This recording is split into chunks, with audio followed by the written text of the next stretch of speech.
Les collines qui entourent Oulan-Bator en Mongolie sont couvertes de maisons aux couleurs vives et de yourtes traditionnelles. Une yourte mongole est un type de tente très élaborée et semi-permanente. Le concept est utilisé depuis de nombreuses générations.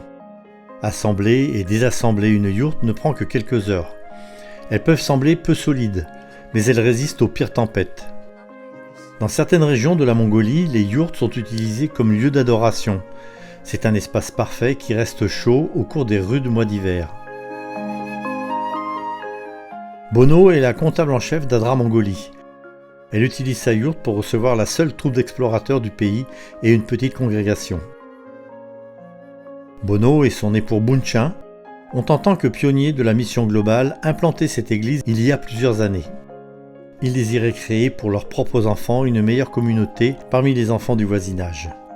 Bono a créé un espace-temps pour raconter des histoires de la Bible. Ce moment est rapidement devenu populaire, autant auprès des adultes qu'auprès des enfants, grâce à son enthousiasme, sa créativité et sa façon merveilleuse de raconter les histoires.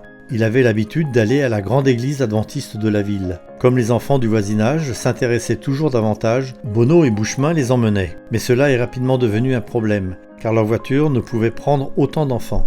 Alors ils ont pris la décision de faire une école du sabbat dans une yourte. Les services hebdomadaires voyaient arriver les enfants souvent accompagnés de leurs parents. Ceci a débouché sur la création d'une troupe croissante d'explorateurs, puis d'une église.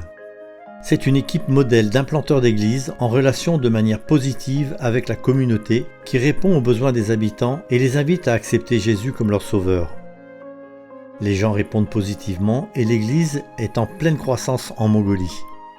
Depuis qu'ils ont ouvert cette église, dans leur voisinage, des dizaines de personnes ont accepté Jésus et ont été baptisées. Priez pour les pionniers de la mission globale, tels que Bono et Bumchen, qui, en relation avec leur communauté de manière créative, partagent un message d'espérance. Vous pouvez soutenir l'œuvre des pionniers de la mission globale en donnant sur son site web. Merci de soutenir la mission.